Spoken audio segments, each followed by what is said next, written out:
बांग्लादेश ने corona virus के खतरे के पेश नज़र शेख मुजीबुर रहमान की 60 साला तकरीब को रद्द कर दिया। इस तकरीब में वज़ीर आज़म नरेंद्र मोदी भी शिरकत करने वाले थे, लेकिन अब इनका बांग्लादेश दौरा रद्द माना जा रहा है। हालांकि भी बाज़ाब्ता तौर पर सरकारी ऐलान होना बाकी है। आपको बता दें कि वज़ीर आज़म 17 मार्च को बांग्लादेश के दौरे पर जाने वाले थे। और इस पूरे मामले पर बात करने के लिए हम सीधे रुख करेंगे दिल्ली का, जहां हमारे नुमाइंदे शैलेंद्र वांगू जुड़े हैं। शैलेंद्र, वज़ीर आज़म बांग्लादेश जाने वाले थे, पीएम का बांग्लादेश दौरा था, खबर आ रही है कि दौरा रद्द कर दिया गया है। बिल्कुल ऐसी खबर अभी आ रही है कि पीएम मोदी बांग्लादेश नहीं जाएंगे। और जिस तरह से कोरोना वायरस को लेकर वर्ल्ड ओवर में केसेस सामने आ रहे हैं, बांग्लादेश में भी 3 मामले सामने आए हैं। और ऐसे में माना जा रहा है कि बांग्लादेश की तरफ से ये फैसला लिया गया है कि वो शेख मुजीबुर रहमान का जो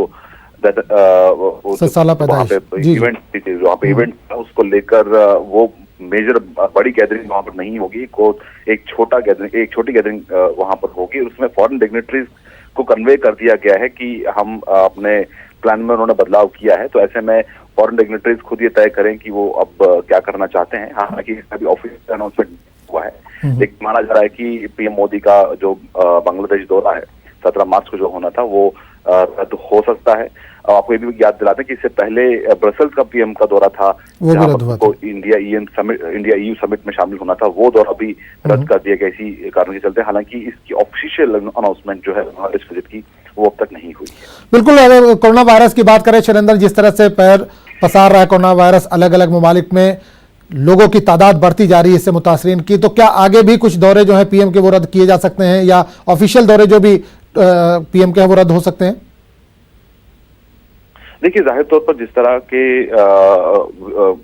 कंट्रीज को लेकर ये कहा जा रहा है कि जगह जगह कोरोना वायरस जो है पैर पसार रहा है और अभी तक इसका कोई हल नहीं निकला है, और भारत में भी इसके 39 केस सामने आ चुके हैं।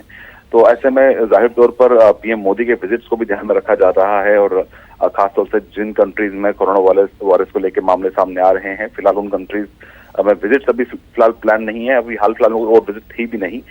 लेकिन आपको याद दिला दें कि ऐसी भी खबरें आ रही थी कि पीएम मोदी जब ब्रसेल्स जाने वाले थे तो उनको इजिप्ट भी जाना था, लेकिन वो स्टॉप ओवर विजिट होता पीएम मोदी का, लेकिन वो भी माना जा रहा है कैंसिल हो गया क्योंकि ब्रसेल्स में नहीं जा रहे हैं। तो जाहिर तौर पर पीएम मोदी की जो ऑफिशियल ट्रेवल है इस पर ही सीधा इम्पैक्ट हुआ है। अब तक 2 ऐसे कंट्रीज है जहां पर पीएम मोदी का दौरा लगभग रद्द हो चुका है, एक ब्रसेल्स का और एक बांग्लादेश का। तो अब ऐसे में देखना होगा कि आने वाले वक्त में जब तक कोरोना वायरस का जो स्प्रेड है, क्योंकि अब वर्ल्ड ओवर इसका स्प्रेड करीब 1 लाख लोगों को पार कर चुका है, 1 लाख लोग से ज्यादा इसमें इन्फेक्टेड हुए। तो जाहिर तौर पर ये देखना होगा कि इसका जब तक हल नहीं निकलता तब तक लार्ज गैदरिंग्स को लेकर भी बड़ा सवाल है कि जैसे देश में लार्ज गैदरिंग्स होती हैं, इस बार हालांकि पीएम ने भी साफ कर दिया था ट्वीट करके कि वो इस बार किसी भी होली मिलन समारोह में शामिल नहीं होंगे, क्योंकि कोरोना वायरस को लेकर जो माहौल बना हुआ है तो उसके लिए एहतियात बरतने के लिए सभी मंत्रालय को भी ये कहा गया है। यहाँ तक कि बायोमेट्रिक्स पर भी फिलहाल सभी गवर्नमेंट ऑफिसर्स को कहा गया कि बायोमेट्रिक्स पे भी फिलहाल छूट दी जाए, रजिस्टर में एंट्री की जाए। तो ऐसे में एहतियात बरते जा रही है, सब जो तमाम जो कदम उठाए जा रहे हैं, एहतियाती कदम उठाए जा रहे हैं। चलिए, बहुत बहुत शुक्रिया शैलेंद्र इस तमाम जानकारी के लिए। फिलहाल वक्त हो चला छोटे से ब्रेक का, ब्रेक के बाद हम फौरन हाजिर होंगे।